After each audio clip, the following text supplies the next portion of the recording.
Hey guys, how's it going? Wooksy Gaming here, and today I wanted to make a short video and talk about the Season 9 release date and some more changes that have been added or been patched in since the last video I made.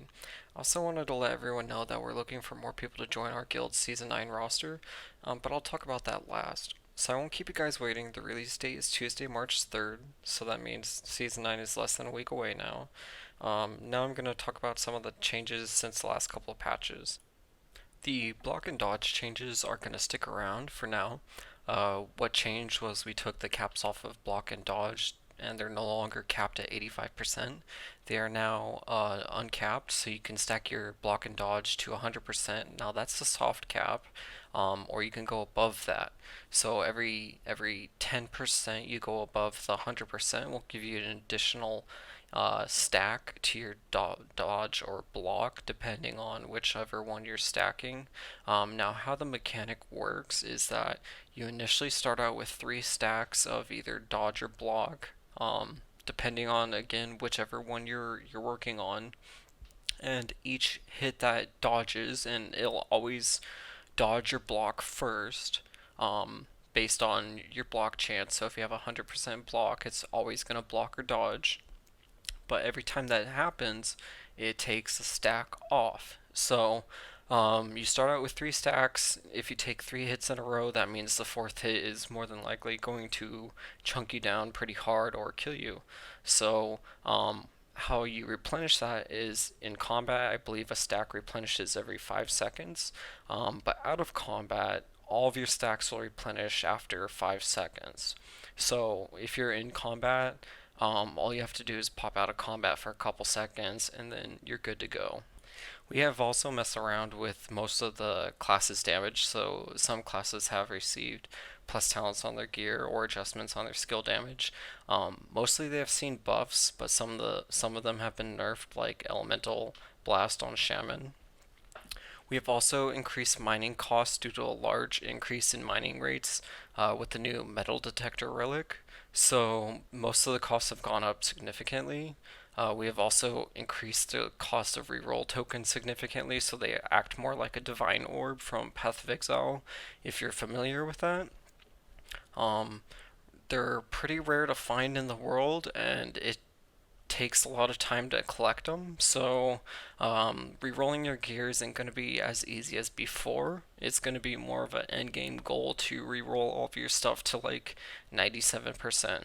So buying items that have a higher quality now means something.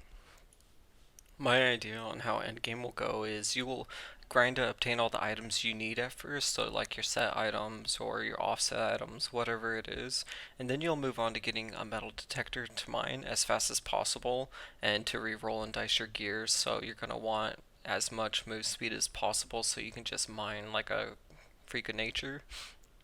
Mining isn't exactly fun, but it becomes a much easier task once you get this metal detector relic. It points you exactly to where the ore is, so there's no way to miss it.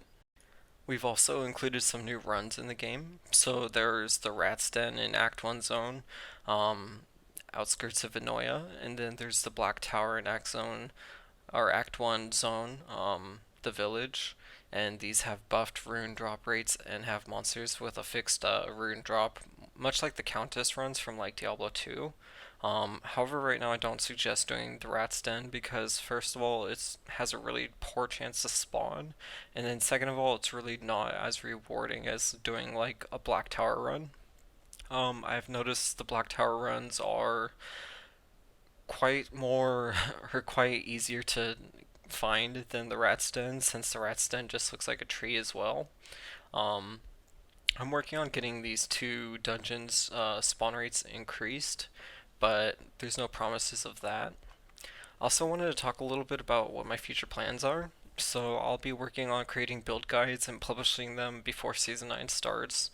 I plan to initially make a guide for each class, then branch out into different guides of the same class, sort of like a fire redneck versus physical redneck, or like the multiple Amazon builds available. So look forward to these popping up in the next week. I definitely want to try to get these all out and finished before Season 9. Lastly, I wanted to talk about the Boring Company Guild. We're currently recruiting to fill our Season 9 rosters. So, a little about us. We push for really big goals in the game, like getting our members into top 3 ladder spots. We also work to take a large stake on the economy.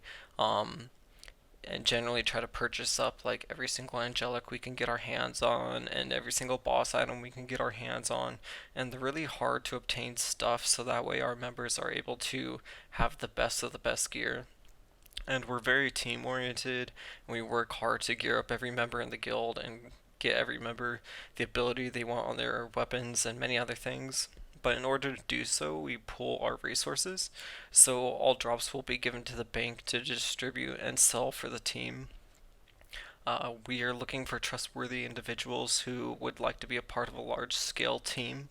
This guild has been around since season 7 and has been very strong, and we have managed to obtain even 1 billion rubies before the whole duping situation in December happened. So if you're interested, you can contact me via Discord. It's Wooksy, hashtag 9886, or you can find me on the Hero Siege Discord. Other than that, I'm going to go ahead and end the video here. Thank you all for watching, and I look forward to seeing you guys in Season 9. And remember, the release date is on March 3rd. So if you enjoyed the video, feel free to subscribe. Other than that, I hope you guys have a wonderful day.